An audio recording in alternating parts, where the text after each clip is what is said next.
Bonjour à tous, aujourd'hui on se retrouve dans cette nouvelle vidéo pour parler du droit social et mettre l'accent précisément sur le contrat de travail. Tout d'abord, commençons par donner une définition générale du module. Le droit social, c'est l'ensemble des règles juridiques qui s'appliquent entre les employeurs privés et leurs salariés, à l'occasion de l'exécution d'une prestation de travail, ainsi que les relations qui gouvernent la sécurité sociale. Dans cette vidéo, on va traiter le premier chapitre qui est intitulé Les relations individuelles du travail. Dans ce premier chapitre, on va s'intéresser à l'existence du contrat du travail. Tout d'abord, le contrat du travail est une convention qui engage le travailleur à fournir ses services professionnels pour une durée déterminée ou non déterminée, à accomplir un travail déterminé en contrepartie d'une rémunération dont l'employeur est débiteur. C'est-à-dire que le salarié s'engage à fournir ses services personnels à son employeur en contrepartie d'un prix payé par ce dernier.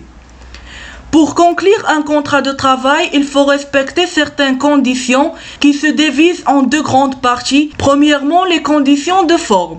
La règle générale est que le contrat de travail est un contrat consensuel, c'est-à-dire lorsque les deux volontés se mettent d'accord sur les éléments du contrat qui sont: premièrement, le travail, c'est la tâche à accomplir. Deuxièmement, la rémunération, c'est la contrepartie des services fournis par l'employé à son employeur.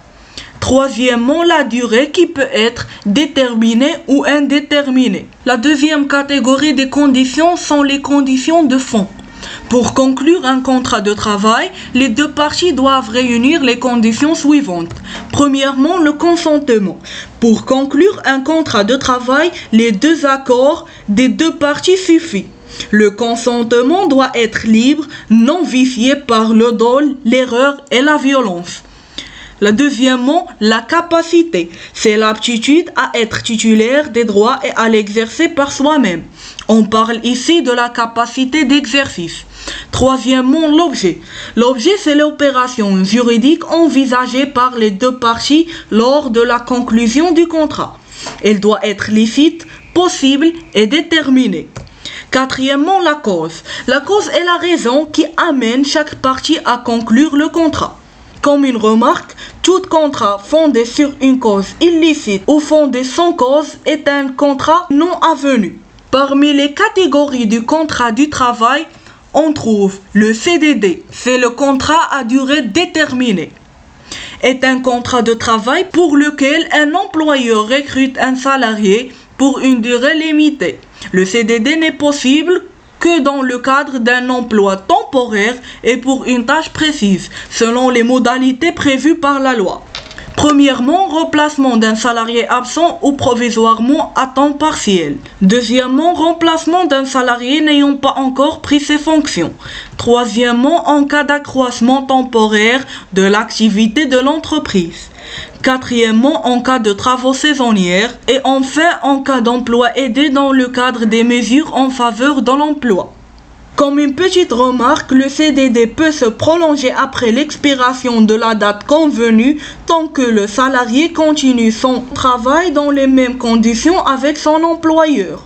Dans ce cas, le contrat devient indéterminé et on dira que ce contrat est prolongé par tacite reconduction. La deuxième catégorie des contrats du travail, c'est le CDI, c'est-à-dire le contrat à durée indéterminée. Par définition, il ne prévoit pas la date à laquelle il prend fin. Il peut être rompu par décision unilatérale, soit de l'employeur, c'est le licenciement, soit du salarié, c'est la démission. Ou encore par une cause extérieure aux parties, exemple cas de force majeure. Sa rupture peut être aussi résulter d'un accord des deux parties, élaboré dans le cadre d'un dispositif de rupture conventionnelle. Mais si la rupture est abusive, une indemnisation sera accordée aux travailleurs. Le contrat de travail a 6 caractères. Premièrement, c'est un contrat synallagmatique, c'est-à-dire que les obligations des deux parties sont réciproques et indépendantes. Deuxièmement, c'est un contrat conclu à titre onéreux. Le travailleur loue ses services à un employeur qui s'engage à lui payer un prix en contrepartie. Troisièmement, c'est un contrat à exécution successive. Les prestations des deux parties s'échelonnent dans le temps, peuvent être d'une manière mensuelle, annuelle ou saisonnière. Le quatrième caractère, c'est que ce contrat est conclu en tuité personnée, c'est-à-dire qu'il est conclu en considération de la personne. Cinquièmement, c'est un contrat d'adhésion. Les clauses ne sont pas discutables. L'employé doit accepter ou refuser le contrat.